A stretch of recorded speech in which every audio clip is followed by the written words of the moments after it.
Hi everyone, welcome back to my YouTube channel. Happy New Year 2025 to you all. We'll be talking about a lot of things that New Year's and year endings bring to us in the form of transitions. So, beginning and endings have always been very difficult for human beings. We as human beings always thrive in an environment of peace and stability. So, New Year's, new beginnings and endings present to us a chaos.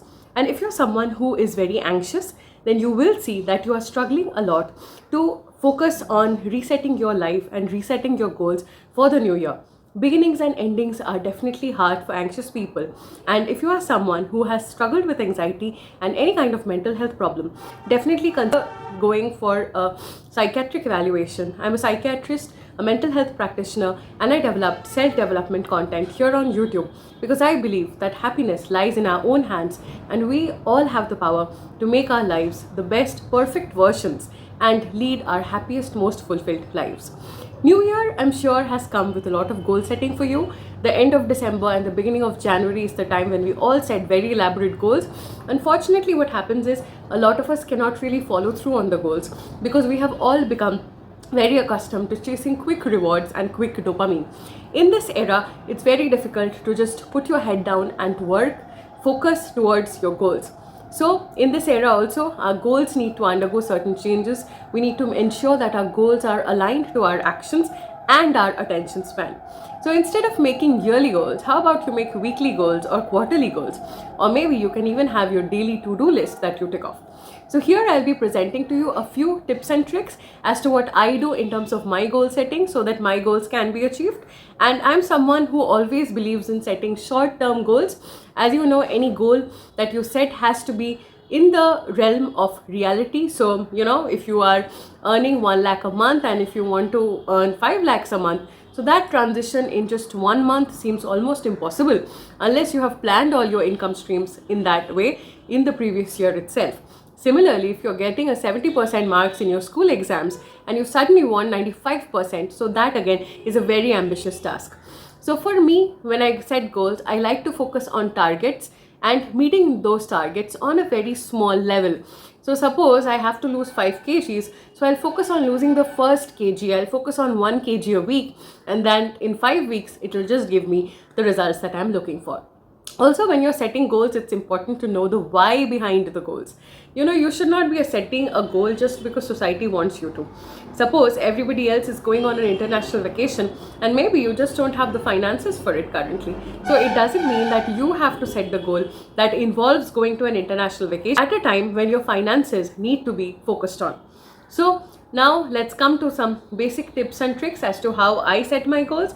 This is something very personal, something that I've been doing all my life. Plus, the things I've learned as a psychiatrist dealing with my patients, focusing on how they should set their goals and helping them become their best version. A lot of my patients are very young. They are in the school and college group and also working professionals. So what happens is they are always very ambitious. They are looking to improve themselves, set goals, achieve more things, and as a result, goal setting is one of the areas where I have been able to develop a few tips and tricks which I'll be sharing with you here on YouTube. If you want to know any kind of one-to-one consultation, then do check out the description box because one-to-one consulting is something I like to do. Specifically, if you are someone who wants to focus on your life improvement and completely undergo a 360-degree life change, then definitely you will benefit a lot from one-to-one consultations. Now, that being said, now the first thing that I will tell about goal setting, like I told you in the previous part, is to focus on the why. Why we set goals has to come from a place of intrinsic motivation or something inside us and not from a place of extrinsic motivation or what we see in the external world. So the intrinsic motivation component is very important because this is what will actually take us towards our goals. It will keep us motivated throughout the journey. Suppose if you have to lose 10 kgs, it should not be because you are going to look good on your Instagram pictures. It should be because of a deeper reason. Maybe it has an element of health associated with it. Maybe you have parents who have diabetes and you don't want to get diabetes, and that's why you're focusing on your health journey from a prevention point of view. So these kind of goal setting, which considers the why as a very deep intrinsic cause, always has the more propensity to get accomplished. So the deeper the why is, the easier for you to make it achievable, and rather it will seem like a way of life and not exactly as a goal. So now let's come towards those people who have short attention span, and they notice that somehow or the other, they are struggling to achieve what they were even doing a few years back due to attention span issues. So those with less attention span, I would say, track all your numbers. Now, how do we break down big goals into smaller chunks? So suppose you have a monthly goal, you can easily break it down into 4 weeks. And in 4 weeks, you have week 1, week 2, week 3 and week 4, and divide your tasks and goals accordingly. So these are some simple ways in which breaking down goals can be easy. If you have a very short attention span, I always focus on making daily targets. So like 3 things that you have to achieve that day: a weekly to-do list, a daily to-do list, and a monthly to-do list. So you can keep one Sunday in a month where you focus on all the areas of your life that are going well and not going well. So it can be career, health, relationships, finances, family life. So just focus on the different areas and see where you have not been able to give that much attention, which part of your life is not going well, and just think of the ways in which you can achieve more in that aspect. Set achievable goals. For example, a health goal could be just waking up on time every single day so that you can get half an hour of exercise in the morning.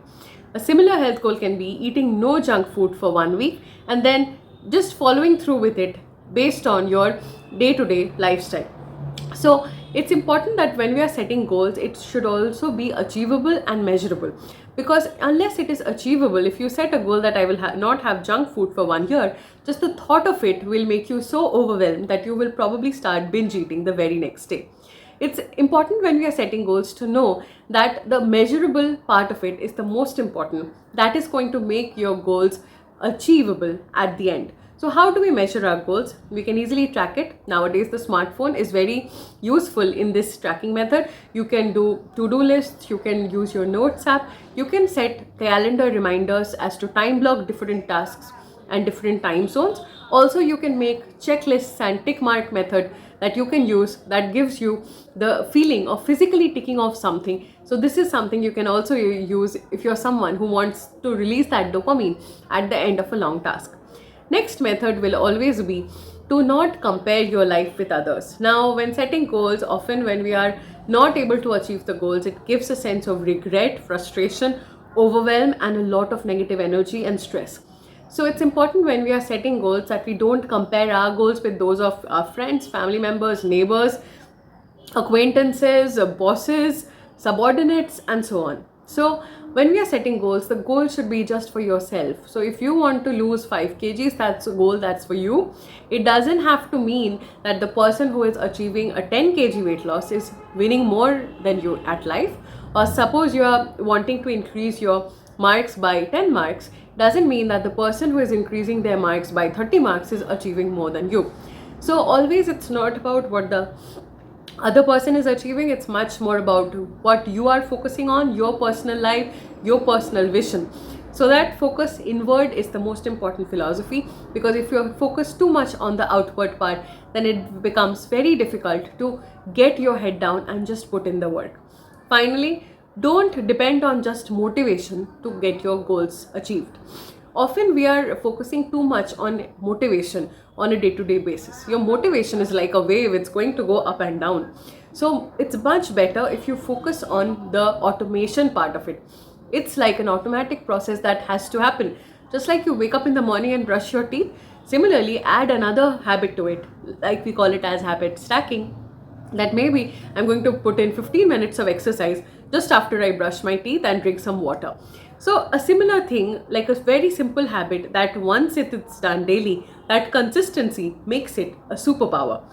Always remember that consistency does not mean that you will not have bad days, which brings us to the last point. Consistency means that you will be consistent in the journey in spite of the ups and downs. There will be some stress in life, there will be life circumstances, you will have your bad days, you will have your good days. But consistency sometimes may mean just getting 10 extra steps. Sometimes it may mean that the days when you have more energy, you get extra steps in. The days when you have less energy, you get less steps in. The day when you can squeeze in a 30-minute workout, get that done. The day when you don't have time for exercise, you can just do a lying down exercises on your bed 5 minutes before you go to sleep. So if movement is the aim, you will have a way of squeezing it into your day, no matter what you're going through. Do check out the description box as well as the pinned comment for more videos on such topics, and do like, share and subscribe with someone who is interested in self-development and self-growth. Till next time, do watch all the content on my page, and let's hope that we can both grow at life together.